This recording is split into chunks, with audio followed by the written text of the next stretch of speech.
Hi, this is Joy at Red Pine Quilt Shop, and I want to talk to you about how to press your half square triangles to avoid distorting the block. So the first thing you want to do is generally you're going to be pressing towards the dark side, so you want to lay your pieced half square triangle dark side up. I'm going to go ahead and set the seam, so I'm going to go ahead and press just a little bit to drive those stitches down into the fabric. And then what you want to do is to make sure that you're following the grain of the fabric, the straight of grain. So I have straight grain this way, I have straight grain this way. So I'm going to go ahead and press this way, and then I'm going to press this way. So I'm going to come in and press and press.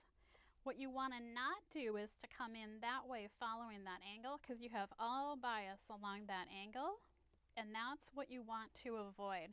So you have straight of grain here and you have straight of grain here. See if I can get my iron to stop beeping. There we go. Got to wake him up again. So straight of grain here, straight of grain here. So that's how you want to press. Don't follow that angle of the seam line. Follow the grain of the block. Straight and straight. And that will keep you from ending up having distortion in your half square triangle blocks after you've pressed them.